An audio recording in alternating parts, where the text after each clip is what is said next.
Welcome to the Uplift, where we are uplifting our lives, uplifting each other, and uplifting our communities together.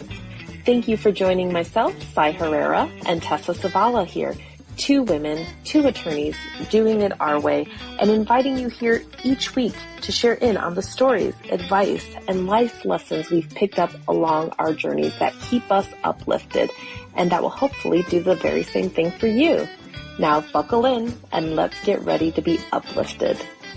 Hej, det här är Tessa och som alltid, jag är med Sai, den underbara dam i hela världen. Hi, this is Tessa. As always, I'm joined by the amazing and lovely, and as I said in Swedish earlier, the most wonderful woman in the world. Oh, so sweet. I didn't know what you were saying, but I felt it. Yeah. It's the melody, the power of the melody of Swedish, right? Because the language itself is very sing-songy. Yes. As a clarification, the Swedish chef on the Muppets is not actually speaking Swedish, just in case anybody had questions about that. Though the melody of his voice is accurate to Swedish. I love that. Like, let's make it clear. Swedish representation matters, okay? It does. Wow. I mean, we did have our terms like thousands of years ago, but yeah, totally. I mean, we're more than okay with having other people have their privilege now. We can just like fade into the background and just live our happy little lives. Yeah, the spotlight travels. I love it. Yeah. Which is really like, I think what I would love to talk about today, which is, the black sheep. And I think there's a lot of people who think Swedes might be the black sheep. I remember years ago reading an article in the New York Times, and it was basically, oh yeah, the Swedes in the Nordic countries sitting in their cold, icy planes looking down at everybody while we all screw the world up. And I'm like, okay, way to get out some like personal issues in this New York Times column, but sure. But so somebody, I know, right? But I think of myself as the black sheep of my family. Because I spent a lot of time going, how did I emerge from that? Yes. I feel you. Yeah. And that's like a hard recognition to get to, right? Whether it's your family or your group of friends, and you're like, one of these is not like the other. And we're so like trained, I think, in U.S. culture and Swedish culture too, to not stand out different from everybody else. But you know what? I have learned that sometimes being who you are is just so much better than trying to fit into being the, square peg into a round hole, because it just doesn't work. Well, what was the first moment when you realized that you were different, that you were maybe a black sheep, whether it be, in your family or some other social setting? Like, what cued you in? How did you get the awakening? I think it was two things, and I was super young. The first one, I was like 5 or something, and I was and I still am, very into table settings and like proper dinner. And I tried to convince my mom, dad, and brother that we needed to dress for dinner. That went over like a ton of bricks. I continued to do that until my mom was like, "You're going through a lot of clothes." And I was like, yeah, okay. The second was, I was probably not much older, like when you first start getting like homework or reading to take home, like 6 or 7. And I went to ask my dad for help. It was not a good reaction. And I remember standing there going, wow, you really allow your emotions to take over. Okay. So you are far weaker than I am. And then I just kind of walked off, and I have not changed my view on that. I love it. Since then. And I think that's probably why I'm so adamant about not allowing my emotions to take over in this situation. Because I realized I was not like the others. So when you had that realization, like, how did that sit with you? Like, you realized it, but also did you immediately accept it, or did you struggle with it at all? I didn't struggle at all. I was like, I kind of like this position better. I think I was just so headstrong and so confident in who I was. Cause, I still remember that day when I was 5 and I walked into this United States elementary school and I was wearing clogs and they were echoing through the hallway. And I was like, okay, yeah, I'm not going to fit in, and that's okay by me, because I don't think I want to. Yeah. It's so fascinating to me because I feel like just generally, like even studying psychology in the US, like it's really presented as almost like this common, almost universal like experience that everybody wants to fit in, you know? Hmm. And and so it's just refreshing to know that like there are children who can accept themselves without anybody even, there to make that be the case, or not make that be the case, but to help them get to that place. And I mean, I think for the rest of the mere mortals, we we I mean, it changed when I got to high school. I'm like, okay. and you see all those like movies. You're like, oh, you're supposed to have a big group of friends, and everybody's supposed to go Mm, out and do stuff. And I'm just like, that's a lot. why? That's a lot. Yeah, That's a lot. that's a tall order. But I was like, am I doing life wrong? I remember thinking Mm. about that. Then I was like, do I care what other And people do I think? care? Yeah, No. yeah. I mean, I think But that's I mean, such like, I yeah. went through it. Yeah, Yeah. yeah, yeah. So you felt it too. Yeah. And I think actually that kind of makes sense to me right now too, like just seeing my baby girl grow up. Like I think the younger she was, like the less she was bothered. Like she just like Good. could not be bothered. She's just like, oh, goodbye. Like I mean, she's just in her own world, and like if you want to be a part of it, great. If you don't, again, not bothered. Oh, life goals. Yes, Life goals to be exactly. Like unbothered. just getting back to that. And I think that that makes sense for a lot of kids. Like a lot of kids are just like, just trying to do their own thing. And to them, there's, if they're like well loved, or maybe regardless, like they just have a sense of self in a way that's kind of, just really beautiful. It is But beautiful. then there is that pressure, and we talk about it in developmental stuff of like, I don't know, around the ages of whatever. It's different for everyone, I guess, but junior high, high school, like the peer groups, I would say like fifth or sixth grade, honestly, it starts to become a thing of like, oh, there are cliques, there are people who are friends with, like you just have this realization. There's a Yes. certain point in your development where you start to understand the social structures that are in existence, I guess. So I wonder though, like, what was the point in time? Because I think it's a conclusion that this is true, but what was the point in time for you where it's like you're experiencing those things, and then, you recognize that you're maybe different or you feel like a black sheep, but you are still craving that acceptance as like, a normal human being, I guess. When did that change for you, or did it change for you? Or how did it change for you? Like, was it instant? Was it over time? Was it through experience? Like, what changed for you over time? I through the when I was in, I think starting high school, my mom's the youngest of seven, so most of my cousins are a lot older, and I had a cousin who was nearby who was pretty much old enough to be my mom, and she told me, everybody will tell you high school is the best time of your life. It is not. Do not believe it. It gets Mm-hmm. better. And I was like, Mm. I trust you, Pam. That is going to happen. Okay. And Okay. sure enough, she was right and has been right. Oh. And I don't think I struggled with it again until, say, when I started working in politics, and it was Mm. just, I heard a lot of really horrible things. Like at that time, I was newly married to my husband, who is Latino, and and I tried to go to all these like social events, and I got so much shit for being married to a Latino. And I was just like, Wow. you people are bizarre. I do Yeah. not understand why you think that is appropriate to say to somebody out of the blue. Or to say it all Two, out loud anytime. and then I strongly remember like this one I group where love it was just a strongly bunch. remembered. Yes, because it's such a horrible memory. I'm like, this is what I don't like about people. Yeah. It was that all women's like get together. There's probably like 30 women there.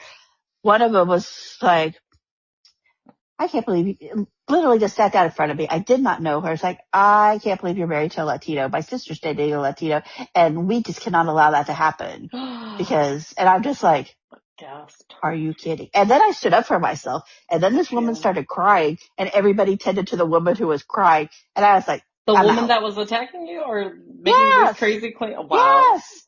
The And tears. I Oh my still God. remember her, and she's in a very powerful position right now. Oh And to no. this day, she knows that I know. She knows. I know. That's Mm-hmm. wild. I mean, the gall and the audacity of people, like the boldness is truly shocking to me. Especially when they know, like it would be one thing for them to like even whisper behind your back or whatever, but like Yep. literally to your face that's bold. Literally to my face in a group of like 30 people. But it was not a time where racism was okay. It Wow. was like the early 2000s. People knew the difference. Yeah, that's not a And I'm good just time like, for you what to is be that happening? emboldened. So that's wild. And then the other one was Hmm. still working, and so many, like, at that point in time, I would call them like 60-year-old people who were in the business for a long time. Hmm. And it was men and women who were like, I can't believe you wear skirts and dresses. I thought everybody was supposed to be wearing a pantsuit. And I'm like, one, I don't care what everyone else wears. Two, I choose to look professional the way I choose to look professional, and I don't want to be a cookie cutter. And I'm Yeah. just like, but I was like, what a weird thing to say to somebody. Yeah, yeah. I wonder, like, culturally, like, how is it different, in Sweden or any other cultures that you're familiar with? Like, do people feel like they can just come up and say anything to anyone like that? Like, is this a thing everywhere? No, no. I think it's the weird balance of politics, right? Where Mm, everybody's trying to have these close mm, relationships, mm, and they think they're saying something that's actually a compliment to mm. you, I don't believe that but though. I don't believe that they even yeah. believe it anymore. Like I want to think that, but I just got done Oh, watching this thing about Machiavellian stuff and I'm oh just yeah. like, I'm in a place where I'm like, oh, people are saying this stuff, to manipulate you and your Yeah. decisions. But like, why? Like why does anyone care that you're wearing a dress? Honestly, like why? And the only thing that I can think of is, I've noticed more and more, and I've learned more and more that like you're just being you Hmm. really underscores what other people are not, Yeah. and it kills And I think them. as I got older, I realized that it's about them. It has nothing to do Hmm. with me. And that's a big step, right? To realize that Mm. whether it's you're realizing you're a black sheep or that someone's stray remark has nothing to do with you, but everything to do with them. That's a huge step in life to get to that point. Yeah, absolutely. And also I feel like you don't ever like, or I don't think I've ever like just fully gotten there. Like I will have like, phases where I'm like, oh yeah, like all of this is projection. Or, and then it will sneak up on you in different ways that you've never seen before. Hmm. And you either like forget or you don't realize it's the same thing. It's just showing up in a different way. And so it can be tricky too to It keep can, that and I about think you. Hmm. it's very hard when it's somebody who's from your close inner circle, right? Yeah, yeah. Whether it's a flippant comment or an intentional comment that they make, and you're like, whoa, where did that Yeah. come from? Or the Those hit harder. questions. See, the questions are what's the trickiest for me that I'm still learning so much about. But in this video, it was like the 5 questions you should never answer. And they broke it down in such a way that I was like, this is very pragmatic and just like a great argument, like for doing just that, just for not answering these questions because some questions are set up to set you up for failure, basically, right? Oh, Like do you if have an somebody, example? oh yeah, let me see if I can remember them all, or some of them at least. The first one I can remember is like if somebody says, "Can I be honest with you?" Oh my God, no. You cannot. What would you say if someone literally said that to you in the workplace or whatever? And what would you say to them in response? I think my dark sense of humor would be like, of course, because I want to know what their insecurity Mm, is. But you're that's like, that's yes, tell me me. now. Yes. Tell me your flaws. Yes. Just tell me. But it was funny because the way that they, explained it, it was like the person is using a mechanism in order to make you feel like if you gave them permission, now you've given them permission to say whatever they're going to say, and you would look inconsistent, which is a huge psychological, like, phenomenon, Oh, where power play. yeah, they're all power plays actually. That's the secret. All of them are power plays where it's like they're setting you up to where you now you don't feel like you can do the thing that you would have done otherwise. Like if I'm your friend and you trust me, the other one was people who say, do you trust me? Before you say something, like, do you trust me? And the person says yes. And then you say like, okay, well, I wouldn't do this or that, or I think you're over your head in this, or I think you're going to fail or whatever. And it's like, you just said you trusted me. So now you have to take my perspective seriously because you already said you trusted me and you can't go back on that. That makes you look Oh my God. inconsistent. I'm so glad we're not on video because my face is doing all sorts of weird things right now. I mean, have you encountered this kind of stuff? I wonder, like, how did you handle it if you did? Because I've been trying to think of like, has this happened to me? Like, how have I handled it? And I have such a terrible memory. But you know, the ADHD doesn't have a lot of long-term memory stuff. But just seeing it for what it is, it's just so interesting because it's like, if I'm your friend and you trust me, I would never have to ask you if you trust me. We already have I that think, between us, you know? right. I don't think any of my actual human friends have done that. I think what I'm going to say, political friends who are not Mm-hmm. real friends, but they throw Mm-hmm. the word around friend all the time. Oh, Oh, sure. okay. And I usually do what I normally do, which is be silent, listen to them say Mm, whatever they're going to say, and then be like, yes. okay, so now I know how to, you know, wow, I don't want to say manipulate. I understand how to, You understand how they tick. You understand what yes, their levers exactly. are. You understand, like, they just showed you something. They actually are being vulnerable in a way. Like, they're showing, I always say you're showing your ass. Like, I'm sorry. Like, And you're you also showing realize they yourself. have absolutely no integrity, right? If that's what Exactly. their trick Exactly. is. And I think that's what was great for me because for me, I'm really bad at, you know, like just hints in general. I really love when people just tell me what something means. And so I really appreciated this video because they were like, when somebody says this is what it actually means. And I'm like, oh, okay. Because, you know, they're trying to set it up in a way where it makes you feel like you have some kind of bond. But that's actually a manipulation tactic, right? Oh, absolutely. The other one was something like, oh, it was something like, would you like to know what I would do if I was in your place? And they were like, this is one of the trickiest ones because they're setting you up to feel really important. And they're setting you up to feel like your advice is really valuable to them and that it matters. And they're like, but the trick is that if you say, okay, yeah, this is what I would do if I was you, and then they take your advice, now you're responsible for whatever happens. Ah, are all these people giving unsolicited advice Yes. with the preface of this? Yes. Because, And that's their way to do it. That's their way for you to take it and not realize that that's what it is. Like it's just a tricky way, you know, to make you accept something that you otherwise would not accept. here's my life advice that has worked for me, for everybody. Do not pay any attention to unsolicited advice. Mm, Even if you period. hear it, just Yeah. like, that goes into bin 13, And one of which the is the things trash I've been can. liking to do to like signal to myself to not take that seriously anymore, is every time somebody gives me unsolicited advice, I say, I'm not taking feedback right now. I'm not taking feedback at the moment. I'm not You, taking you are comments or so, questions.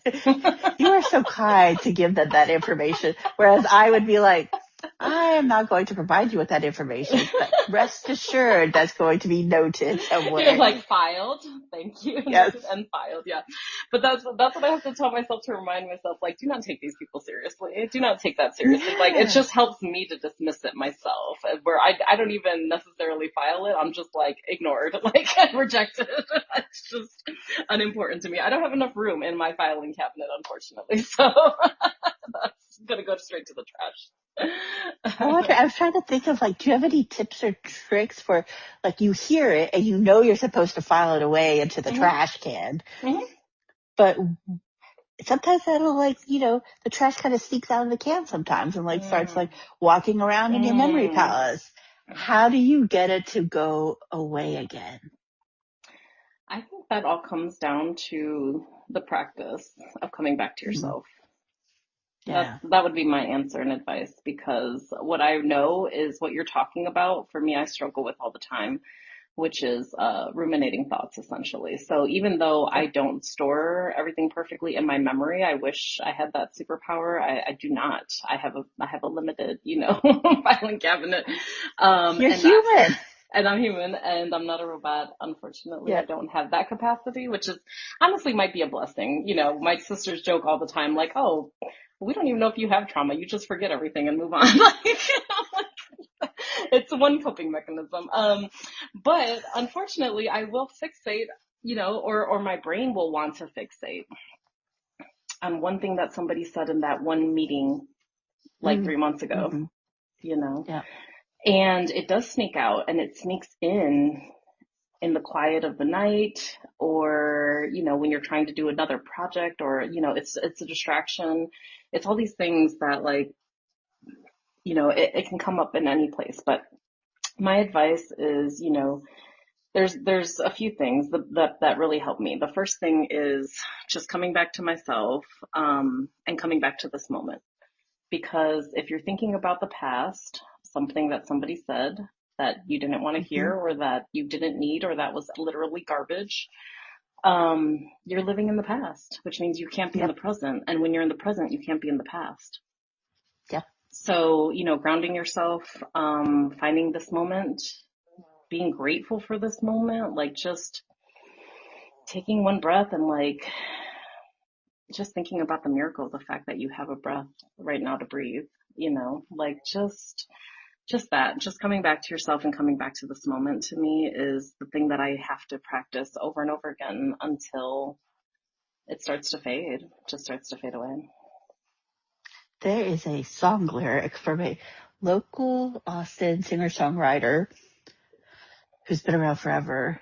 And this lyric is celebrate the past by forgetting it. Mm. I think there should be a little asterisk, like learn from it too. But I think it is very helpful because when those thoughts come up for me, I'm like, nope, do not engage. Do not Yeah. engage. Do Yeah. not go there. And then I start saying positive things to me that relate to that situation, Yes. right? And then you just keep saying the positive things because you can retrain your brain to turn that into a good thing because there is good in everything. Do you have an example? I think people call that sometimes transmutation. The word that I've learned. Oh, But how do you do that? Like, I just love a practical example, because for me, I usually start thinking about something unrelated. Like, I won't think about that thing, but I'll be like, wow, look at this beautiful flower in my yard. Like, life is a miracle, type of thing, like where it's completely unrelated, but I'm so grateful for it, and I think neuroscience shows that, like, when you're actually experiencing gratitude, you literally cannot experience like these negative emotions. It's not possible to hold them both at the same time. That's why gratitude is so powerful. I'm thinking of like a very, like, what I think was something very petty that was said to me, Mm-hmm. and it has been on many occasions. I tend to dress the way I like to dress, and I have paid no attention to trends and no attention to what is currently in vogue, and just style myself the way I like to be styled. And I've had many women, not men, say to me, oh, that's so brave of you to wear this with this or whatever, right? Like, I can't believe you Not paired brave. this. No. And I'm just like, it is a black skirt with a black top and like some, maybe wild belt or something, right? Mm-hmm.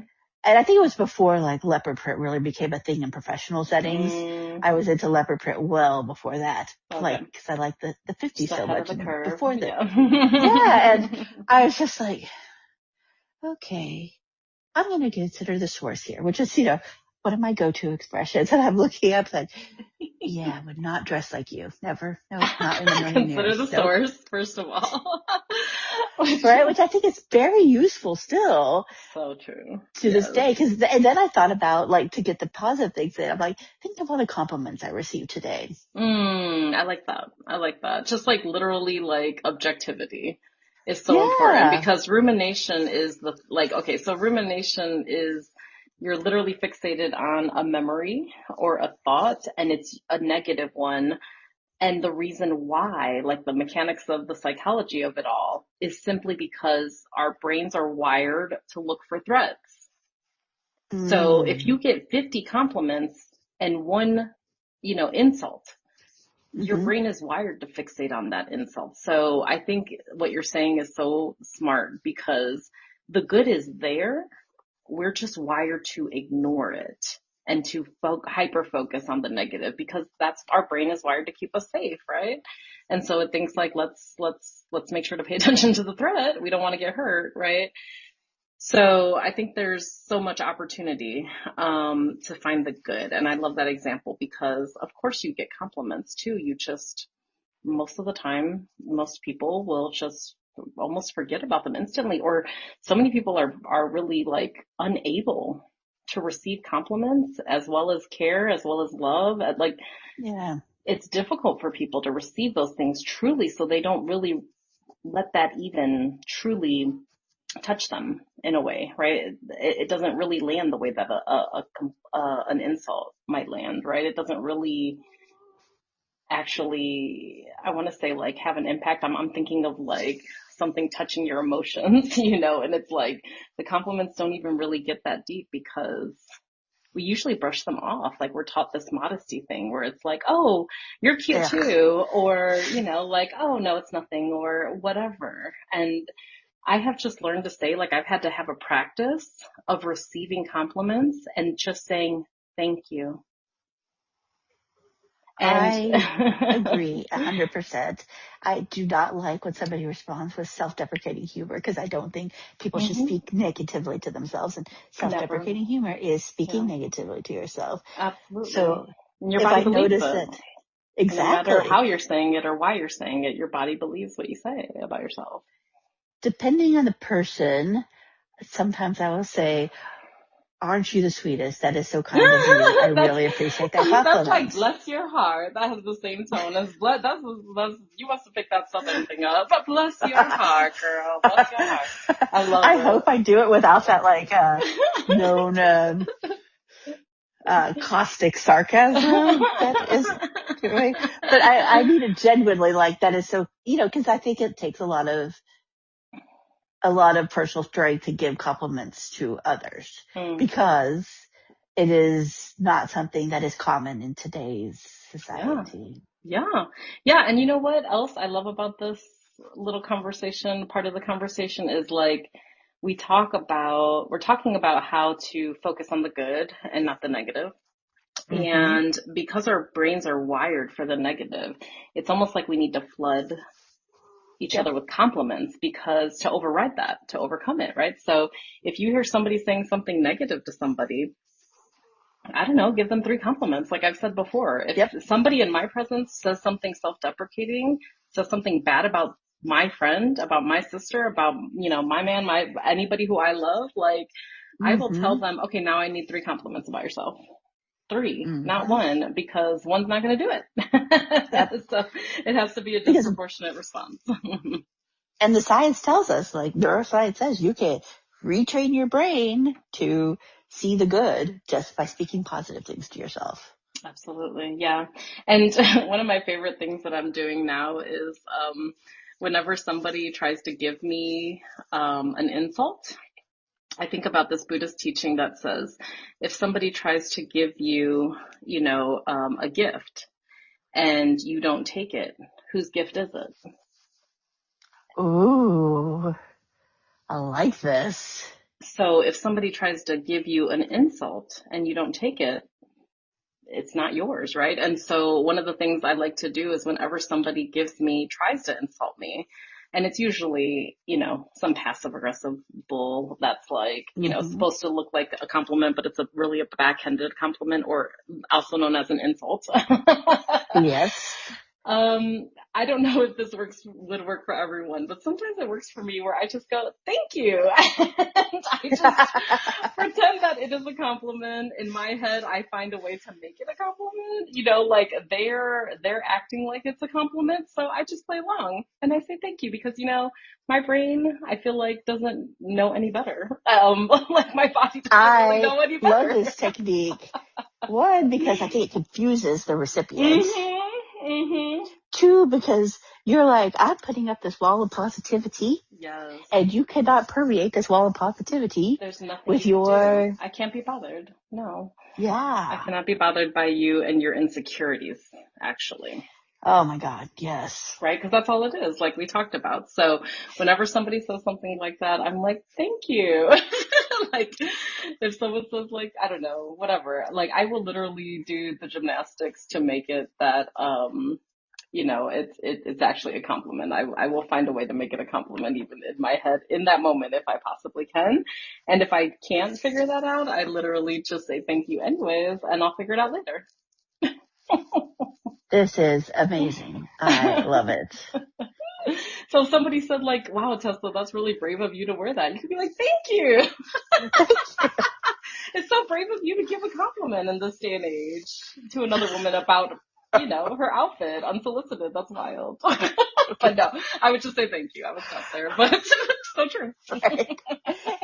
Now that made me think of, I think it's like this kind of semi-viral social media thing about an elementary school teacher who's trying to teach her kids about what you should and should not say to somebody. Mm. And she has this tube of toothpaste, Mm-hmm. and she's talking about, her main premise is that you do not say something to somebody else about their person or their appearance unless they can fix it in 30 seconds. Yes. And if they can't fix it in 30 seconds, you do not say it. Yeah. And so she gives this example of like, say somebody has a piece of lint on their shoulder. You could say, oh, there's a piece of lint on your shoulder. Let me grab that for you. Mm-hmm. But you don't say, oh, that shirt is ugly. And she's like squeezing toothpaste out of the tube. And then she's like, because you can't put this back, you can't take it back. And because it's already inside the person. And she's like trying to shove the toothpaste back in the tube, but it doesn't work. And that's her visual explanation. Oh, I wow. then tried to teach my mom this rule, which no, that does not work for her. Cause it's like, she believes that she can say whatever she wants to anybody about anything. And I'm just like, no, you've been out of Sweden too long. No. So far that I recently wrote a thank you note to one of her European friends. I was like, thank you for your friendship to my mom. I do not think she has enough European influence anymore. It's become too American. So I really appreciate it. Thank you for putting up with that. Yes. On behalf of us. They're here with Yes. us. Which then I think, now that I realize it employed the Cynthia technique of just saying thank you all the time. Because then when this European friend told my mom about the thank you note, the European friends like gushed and gushed about how wonderful and lovely it was and how great it was to have other European friends. And my mom was like, oh wow, this is great. And I'm like, do you not realize that this is me telling you that you have become way too but see, part she's of the happy. United States Ignorance is culture. bliss. That's what I'm saying. Just delusion. Delusion has gotten me so far. I love it. It works. It works, It works for your mental health, okay? What's more important to you, the truth or your mental health? I mean, you gotta pick. Well, as we learned in law school, the truth does not actually exist. No, it does not. And unfortunately, the truth that people agree on is often quite depressing to me. So I choose to see the world differently. And there is a difference between delusion and optimism, and like informed optimism is what I would say that the realm that we're in, because it's not like we are ignorant. We truly know too much probably at this point. Right. Yeah. But you choose optimism because it actually colors your world. And I believe it really is the determining factor of what is and is not possible in your life. I can't remember who it was, which philosopher said it, but it was like, whether you believe you can do it or you can't, you're right. And that to me was so powerful, and just the power of mindset, right? It's like your mindset can determine your outcomes. And to me, that's not like a woo-woo kind of situation. Like that's a real life observation, where if you go into a situation with the right mindset or a positive or optimistic mindset, it's more likely to happen. And that's just, those are facts. I mean, the best athletes in the world are getting mindset coaching so that they can do something that, people maybe thought was impossible, last year. But having that belief that you can do something is, in my mind, at least my experience, really the first and most critical step. a total shared experience. Like you can't do it. And I think that applies to everything, including that time when you realize that I am the black sheep. And that's okay. And that is a good place to be, because I think it's more powerful to be the black sheep than it is to like be among the masses. Yeah. How Why about do you you? think that? Why do I think that? Yeah. I think because I've always thought of people who are different, or people who are authentically themselves, or people who are weird, or whatever label. I think they're the most interesting people in the world. And why would I want to be ordinary when I could be interesting? Well, I think that's really the key of it all, is that being authentic is weird, which is weird that it's weird, if that makes any sense. It makes total sense, and I get it. It's so strange that in this society, authenticity is generally punished, right? It's like they laugh at you, and then they doubt you, and then, they have to like celebrate you when you win, because it's like, oh, they wanted to doubt you, and why? Like, that phenomenon to me is so interesting, because it means that, our society is set up in such a way to discourage you from being yourself. And why?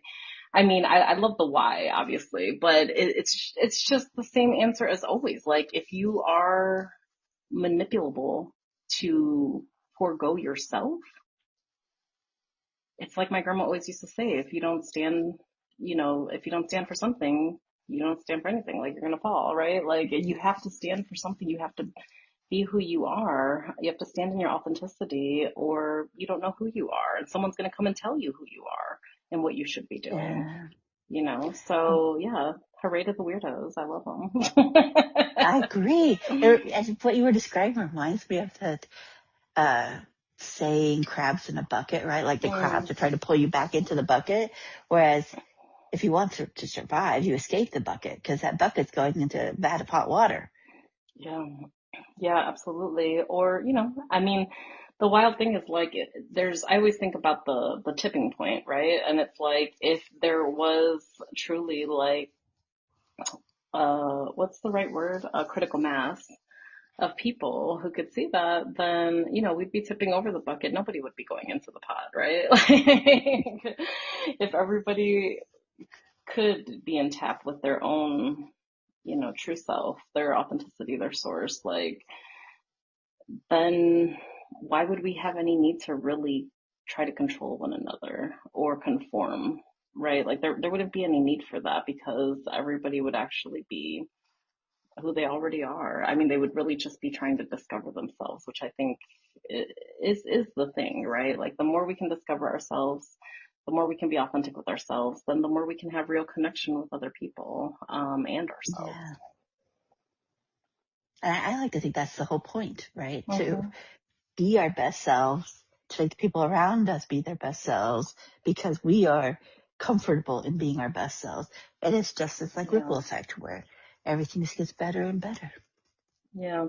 And see, for me, it makes me think about what we were talking about earlier, in terms of, this idea that like, you're being, let's say, authentic, or being just fabulous, being brilliant, or whatever it is that makes people feel insecure. I think this is where the kindness comes in.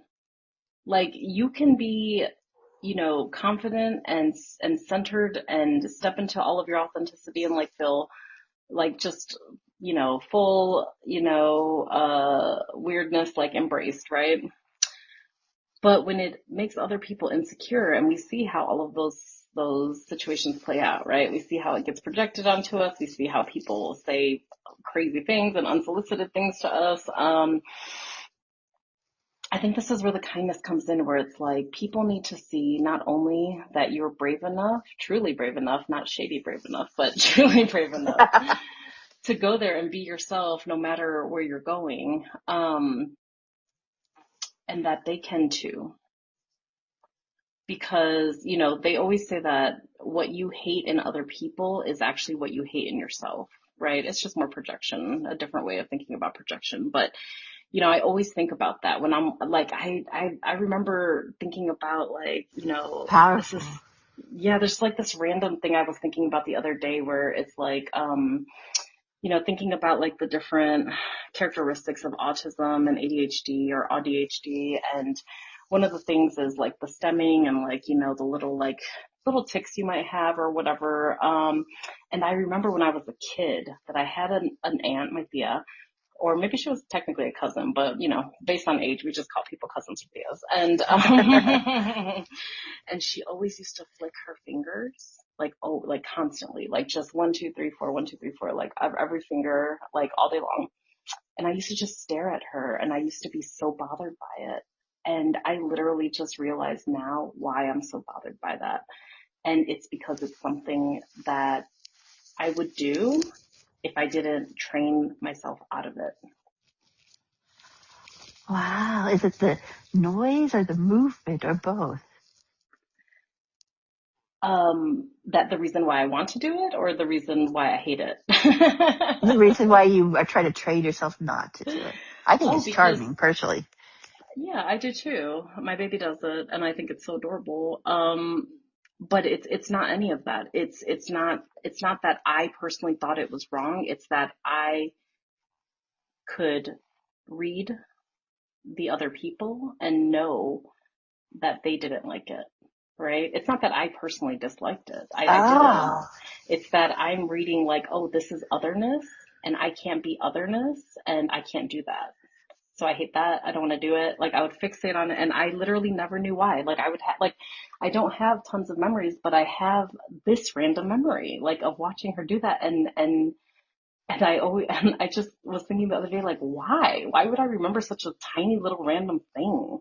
And now I realize like I was training myself. Like, I mean, it's just assimilation type of stuff, right? It's like ableism, racism, like all of the things. Like if you're trying to build a mask for society so you can fit into it, like talking about being a black sheep, I think for me, my journey has been like being weird for sure.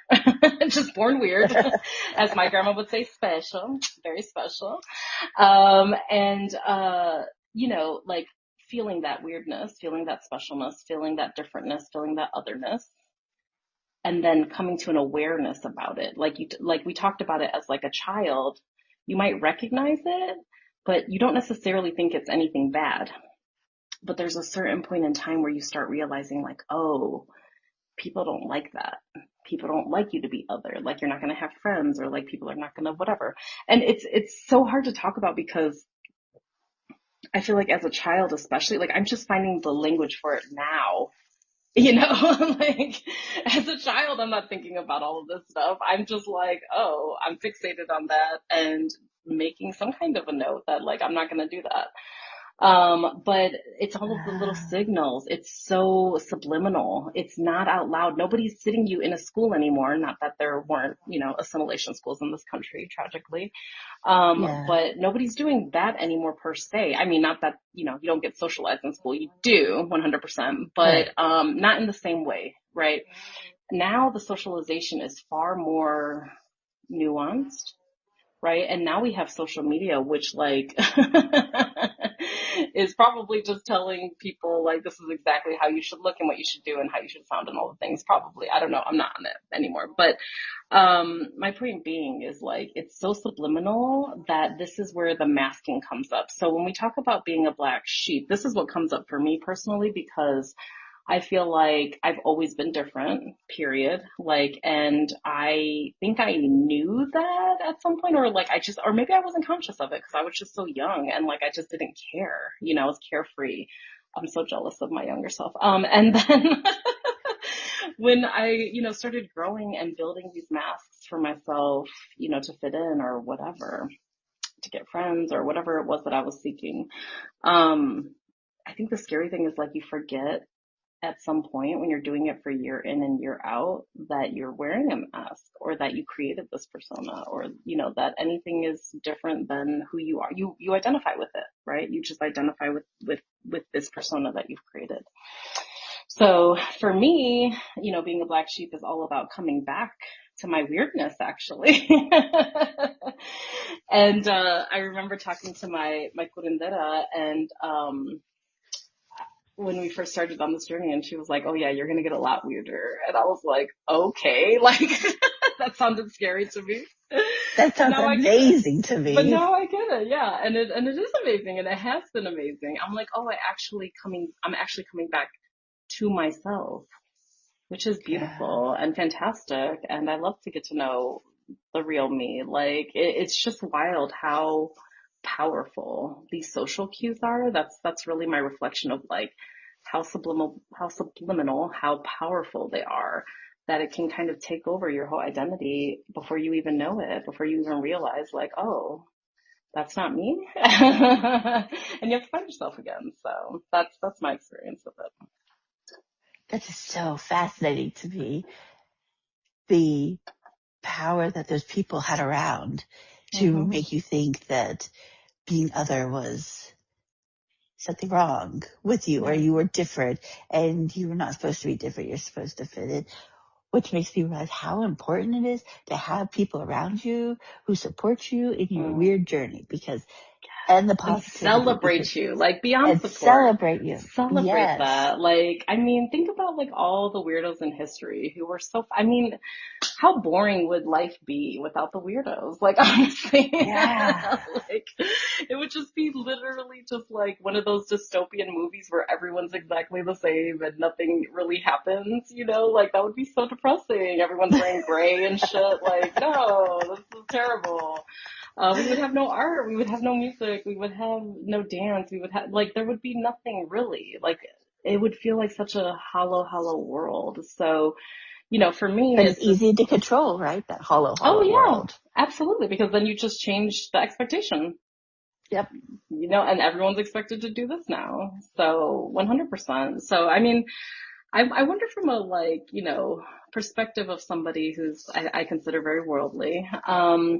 What do you think about the idea that like the US is an individualistic country? Like, I feel like, it's making me think about that because I'm like, people just literally say that like it's a given. And I'm like, is it? Like, we talk about socialization so much. I'm like, the assimilation history is crazy. Like the colonialism, the socialism, like it's been an effort, right? So what do you think about that? Like that claim from your perspective?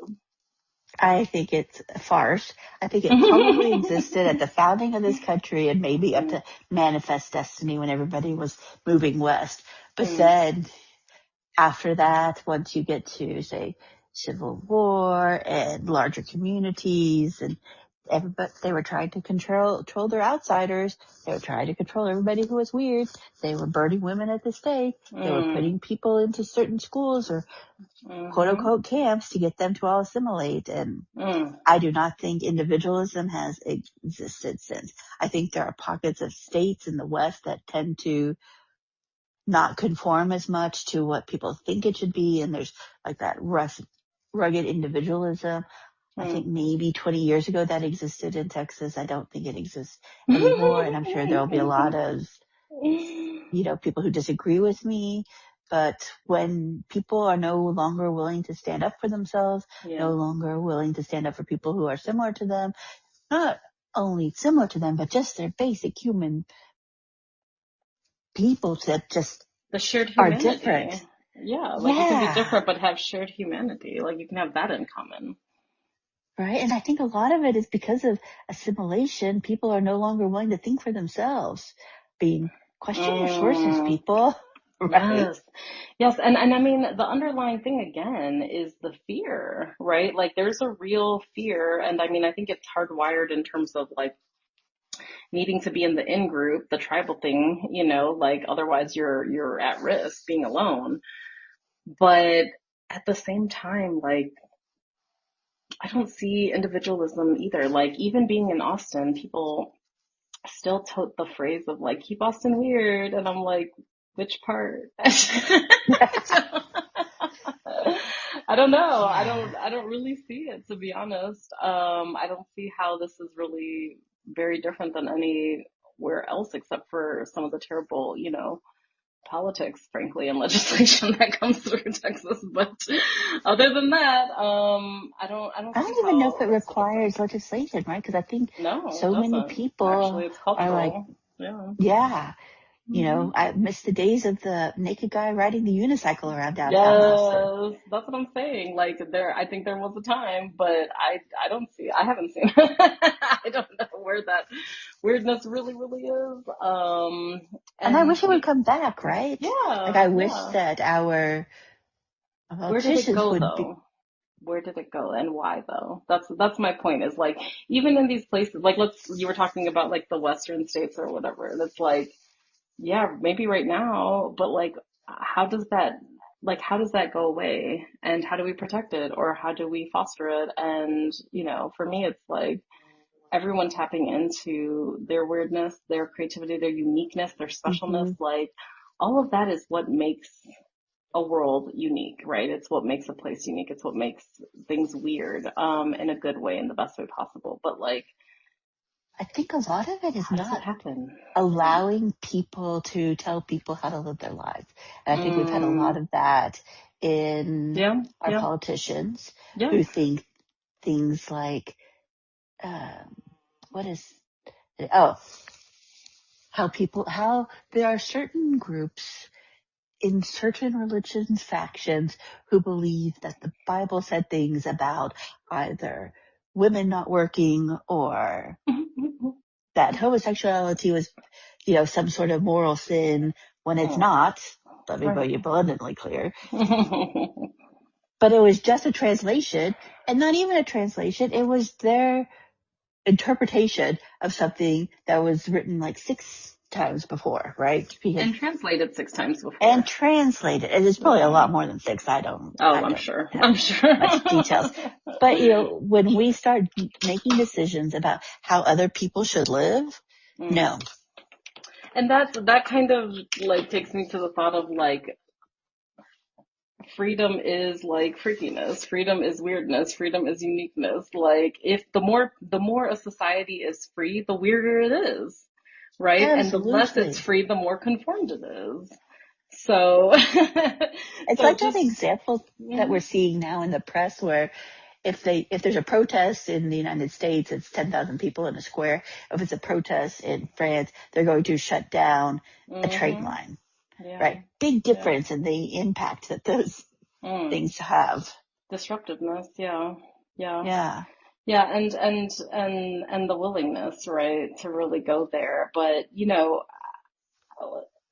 something just dawned on me that, I mean, I hope other people know this already instinctually. I guess we all probably know this instinctually. Like, I'm just articulating it for myself in that, like, truly, if a country is more conformed, if there's more conformatism, is that a word? It is now No, because we okay, it is appreciate now. weird There it words. is. That's right. And if that's the case, it has to be that the society is more authoritarian too. It has to be Oh, I because totally agree. people who are free, to be themselves and unafraid to be themselves, like they're gonna be weird. Like people are weird, and that's what I loved about my like healing journey with my curandera. She's like, oh, you're gonna get a lot more weird. And I didn't get it at the time. Now I'm like, oh, because I'm actually like deconstructing this mask and I'm actually getting back to who I really am, right? And people are weird. And so it makes me People think of are weird. people are weird. Like we just are. Why? Because we're all different. We all have like a different, creative perspective, a talent, or whatever it is. Like we all have a different view of the world. Like everybody is different. And so I think somebody said like, be you because you're the only you in the universe or something like that. Right. And it's like, Yes. it seems like in this world where we're feeling like we're less and less special. I watched this one thing that was really interesting that like studied human psychology in terms of like how many relationships you can even handle.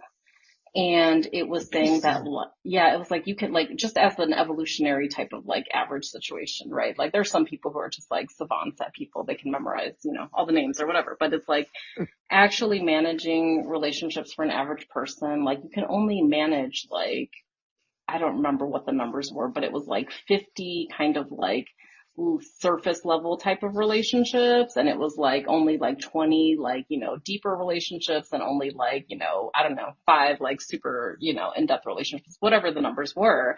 They were like, the problem with today is that the internet has flooded us, right? So now we have exposure to like millions and billions of people at any given time. And what the effect of that is on the human, psyche is that you start to feel completely insignificant. And if you're feeling like you are no one and that you don't really matter and that you're just one of, these millions of people in whatever given circle, then you just start to lose your sense of self. And I think it just takes you farther away from your journey of, really embodying your authenticity, because you just feel like, what's the point? Somebody else is already doing it on the other side of the world. So I'm not unique. And Weird, because I would think it would be like, oh, right, somebody else loves collecting mm-hmm. unicorns made for recycled glass. And that can be if you make your circle small online. Like you can do the same thing. Like you can like find your little tribe, right? Like your chosen family or whatever. I love the the queer tradition of finding chosen family, because that's how you can do it well. Like if you find the weirdos that are just weird like you, oh, it's the best. That's the best, right? Because now you have like your clan, you have your tribe, where it's like, we have this thing in common. Like we are like each other. We have this common understanding. We have this common, like almost like language and lived experience. And it's like that commonality that holds the tribe together, right? But they're talking about, I think they're referencing here this experience of like overwhelm, right? Where you just feel like you're just yelling into the void. And then you're not even talking to people per se, right? Like that's the other crazy thing, is like we're interacting with bots and apparently AI and all of the other things now, right? And it's like, that is going to take the humanization right out of it, obviously. But if you're trying to manage too many kind of connections, then it's like you can only dig, like, let's say you can only dig in soil for like, I don't know, 5 hours a day. If you dig one hole, you're going to get really deep. If you dig 2 holes, you'll have 2, but you won't get too deep. If you dig 25 holes, like not so much. Like 100 holes, you're barely going to scratch the surface of each hole, right? So I think that's the thing, is like, what is the depth and what's the depth of the connection is really what dictates, whether or not you actually feel connected, or whether or not it's just a shallow exchange between, a bunch of random people. And one. So what do you think helps stop this feeling of insignificance? Is it that we need to talk more about filtering online presences, or is it encouraging people to fly their freak flag and be their beautiful, wonderful, weird selves? Combination of both? Or is it such a big societal thing that we have to attack it from the individual standpoint first, right? Like there's no groupthink way out of this mess that's been created, where we've silenced our weirdness and decided everybody needed to look like cogs in the wheel. Well, I think, my answer would be just real connection, in whatever way you can get it, and prioritizing that, right? Because it's so easy to have an exchange with a stranger, robot online now or whatever. And it's like, that's not going to get you anywhere, like scrolling, death scrolling, they call it, which I think is so appropriate. Because it's like, where's that getting you, and who are you connecting with? And it's almost like watching TV sometimes too. It's like you're just consuming, and it feels like you're like interacting with somebody sometimes, like they're talking, whatever, but you're not really. And so, I think it's just literally about prioritizing true connection, and whatever that is for you. Like if you have true connection, you feel it, right? So that might be for you, like for me, it means like I'm not online as much in terms of like social media and stuff, right? Like I focus on the few friends of mine who, like, I kind of did an inventory where I'm like, who do I talk to that makes me feel so phenomenal when I'm talking to them, right? And like, how do I spend more time talking to them and just have more, life with them, and have real connection. And like we've talked about before, sometimes, you might feel more connection when you actually speak on the phone or you have an in-person visit versus like texting or emailing or whatever, or like, social media posts that are crossing in the wind. Um, what actually feels like connection. The other experience I draw on from this is like, I used to get overwhelmed with the idea that like, there's so many crazy things going on in the world, and I wanted to have impact as a young person, and, I wanted to change the world. And I finally just thought like, what would actually feel rewarding for me? Like, what would I have to like see or do or be a part of, that I could feel like I'm actually contributing. And for me, it was like, get more local, right? Like find local nonprofits or local opportunities to have impact or what have you. And then you can see the impact in your community. You can see the change happening or what have you. But I mean, you could also do it online. For some people, they're making real connections online. For Mm-hmm. example, finding your community online that like, again, like loves this one little niche thing, like, Dungeons and Dragons, or like whatever, a certain TV show or a video game or whatever it is. I mean, it could literally be anything in the world. And when you find your people, like spending more time with them, I just don't think there's any substitution, when it comes to connection, for time, right? Like, well, I guess that's just part of my love language. Like, I think time is so important, other people, they might get the feels from a gift, from somebody that they love, or giving gifts or whatever. I mean, whatever actually makes you feel connected, like lean into that as much as you can, and just, make time for it in your life, and make it a real priority. I think the other thing is like, we are bombarded with so much information and so much like, just signaling, messaging from so many places now. We also forget to connect with ourselves. Um, and so when you connect with yourself more, I really believe that helps you to connect with other people more, because you can't show up as yourself if you don't know yourself. And I've approached this with intent, right? Like, I feel like I can be my weirdest self when everything I do is with intent, right? Whether it's that I will set an entire dinner table for just my husband and I when we have dinner every night with candles, because it should be a moment where you're just pause and enjoy. But it's also, how I treat social media, right? There's a lot of blocking in my world and a lot of silencing, because I'm like, nope. And it's not so much like confirmation bias. It's more like, I do not want to be bothered by people's nonsense. And if I see nonsense, yeah, I'm like, curating nope. your world. Yeah. And it works, right? It's like you have to choose and be careful about who's around you, because one bad apple will, oh my God, I do not know what the idiom is, people. There's an apple that's bad with a bunch of other apples. Yeah. Yes. Spoil the bushel. We don't know. But We don't know. We don't know if it's a bucket, a they bushel, or spoil what the it other is. apples. That's what happens. Yes. But it's true, right? Like, think about when you spend time or you go to a lunch with multiple people and there's one person who is just a negative Nelly, and that stuff carries with you, but it's just 100%. like a lot. Negative energy is very powerful. Like, we have to recognize the reality. Like, negative energy is very contagious. It's very, very powerful. And you have to understand, the people around you can influence you with their negative energy, and also you can influence others. So we have to be careful with something that powerful. And I chose the campsite rules of leaving everyone better. And I can't say that I did that on my own. I can say I'm pretty sure I heard that from the Dan Savage and his lovely advice column for decades now, in that treat your space, treat other people so that they are left in a better position than you found them in. Awesome. Yeah. And I feel like we should apply that rule to ourselves. Like, oh my God, yes. On a daily basis. You wake up and like check in with yourself. Like, what is your state now? And, do the same before you go to bed or in between as many times as you can. I feel like checking in with ourselves and checking in with each other, like just to check.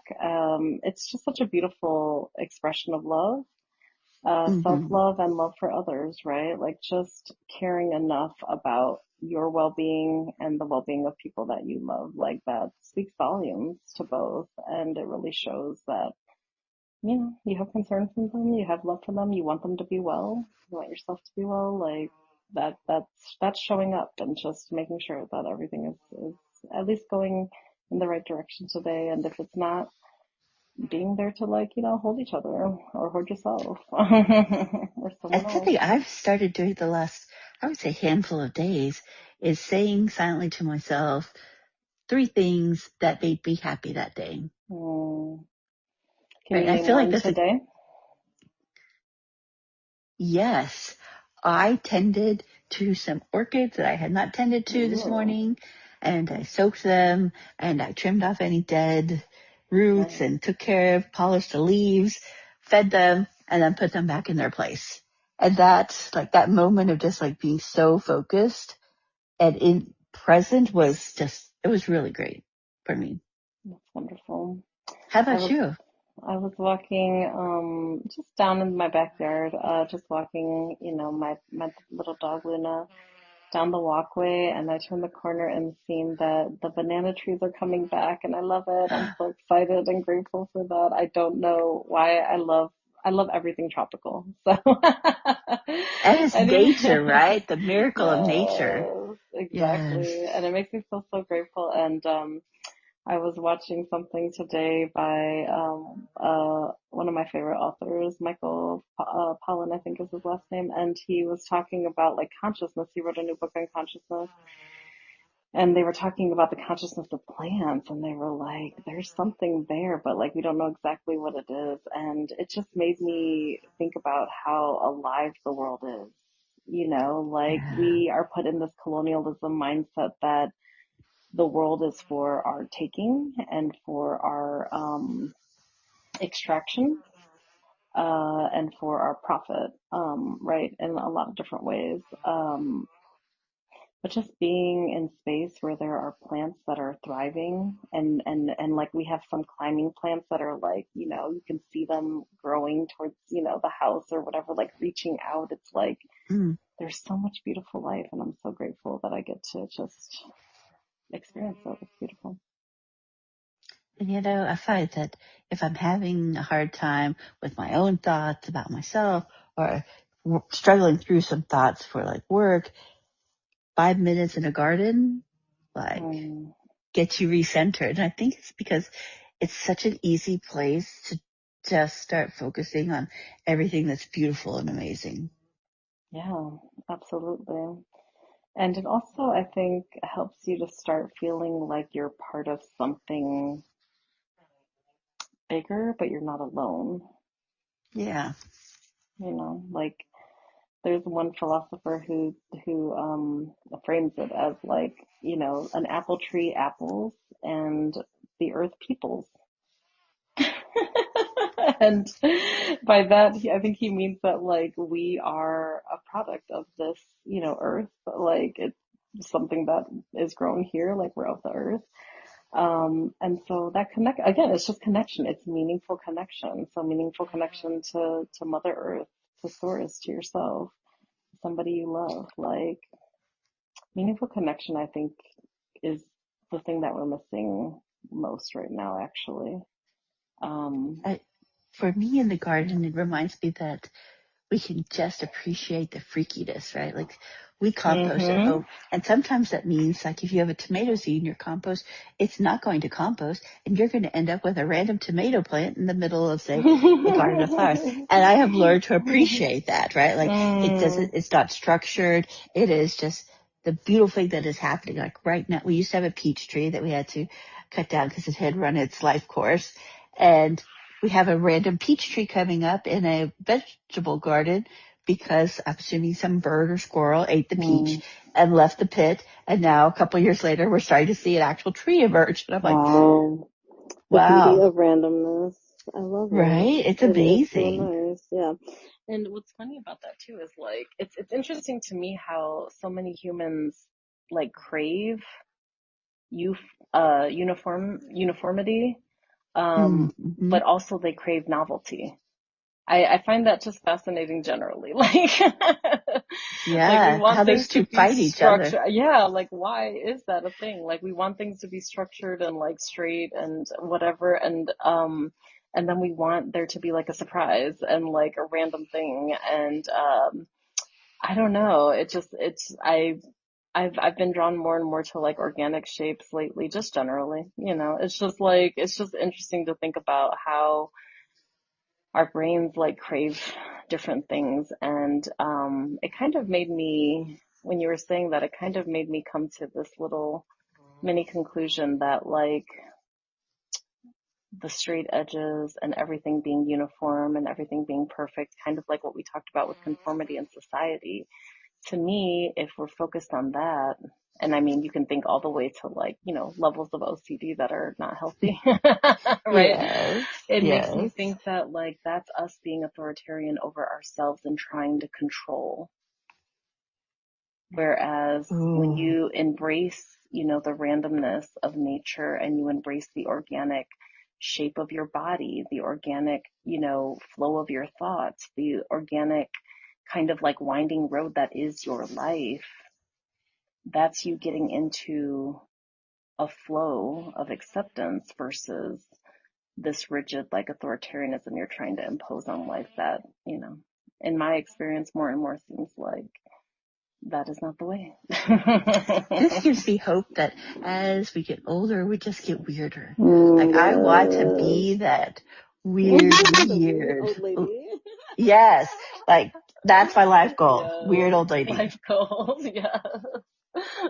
That's your destiny then, because you decided it. You, Yes. you design it. And it's I think it's kind of that's the kind of anomaly of human beings. Like we're almost too smart for our own good. But thank God in the same breath, right? Like we're so smart, we can think about our own consciousness, we can think about what we want and what direction we want to go in, and we can also like embrace just acceptance and like, just flow and flexibility and plasticity with it all. Like we can just also go and change with all of the changing winds, right? So I feel like at the end of the day, that's it. Like we're complex. We're weird in that way from other animals.